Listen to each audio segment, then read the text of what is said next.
just having a mandatory rules, it's definitely not enough. Actually, I would say. When you look at the practices of countries around the region and globally, and also some of the standards which exist, in particular OECD corporate governance standards, we focus again on acting on functioning of corporate governance overall framework. I mean, overall framework a lot of focus has to do with our partners in this let's say equation. I mean, you have institutes of directors, NGOs, and here I would say institutes of directors, organizations, state directors, which help to embed those better practices in companies' actual performance. Really, are playing a key role. The role of state and state-owned institutions, I would say, also would be quite important and critical, especially like countries like Mongolia, which we have state playing quite important role and maybe setting a tone at certain level. And I would say also in countries like Mongolia, I think the focus should be also on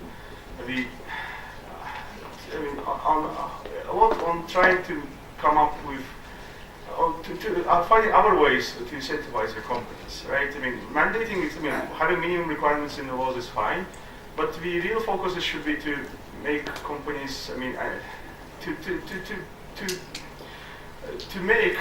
ensure that the company behaves bad in terms of governance, there will be certain consequences because of that. I mean, there should be good understanding about the reputational risk and benefits which have to do with better corporate governance practices, and vice opposite. If the companies, not doing quite well in that regard, they'll be disregarded.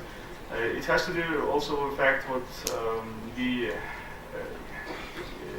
disclosure information and transparency is really by the companies should be play here a key role.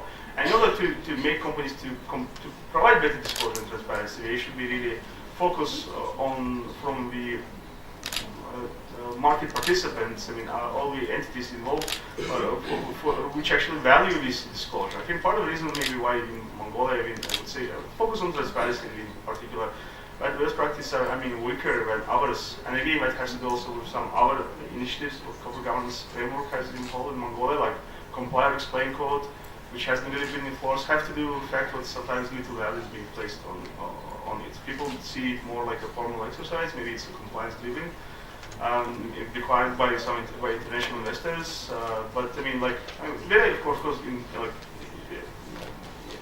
exceptions to rule in terms of companies and company shareholders. But as a whole, I think that's would be interesting to hear how